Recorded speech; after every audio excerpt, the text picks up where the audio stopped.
The air hung thick with betrayal. One moment, a nation dared to dream of sovereignty, its leader a beacon of democratic hope.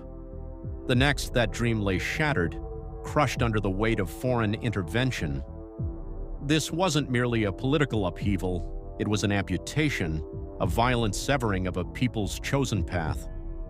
For decades, the true architects of this devastation hid in the shadows, their motives cloaked in Cold War paranoia and imperial ambition.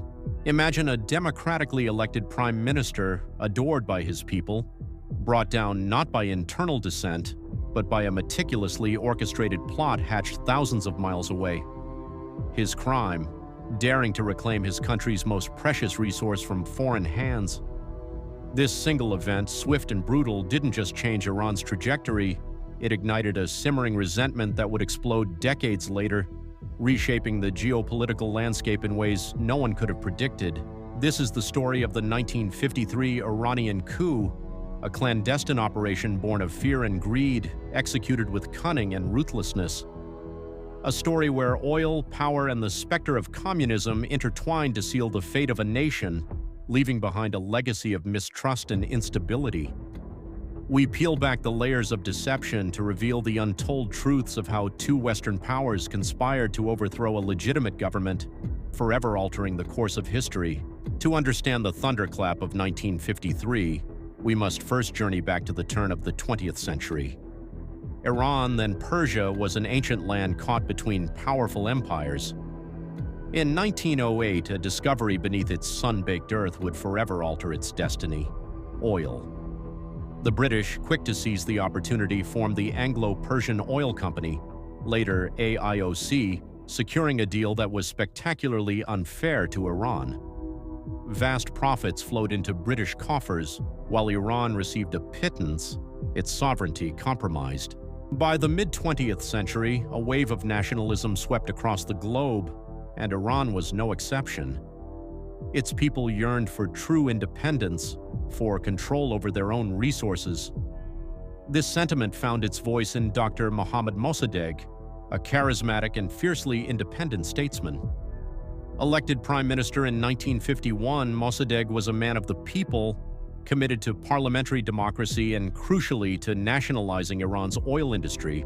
His daring move to reclaim AIOC, transforming it into the National Iranian Oil Company, sent shockwaves through London. Britain, heavily reliant on Iranian oil, viewed nationalization as an existential threat and a dangerous precedent. They responded with economic blockades and threats, pleading with their American allies to intervene. The stage was set. A determined nationalist leader, a desperate former colonial power, and a superpower increasingly obsessed with containing communism, all converging on the fate of a single oil-rich nation. The playbook was ruthless and meticulously crafted. Millions of dollars were funneled into Iran, used to bribe politicians, military officers, and religious figures. A relentless propaganda campaign demonized Mossadegh, painting him as a communist sympathizer, a traitor to Islam, and a danger to national stability. Paid mobs instigated riots, clashing with Mossadegh's loyalists, creating an atmosphere of chaos and fear designed to undermine public confidence in his leadership. Initially, the coup attempt faltered.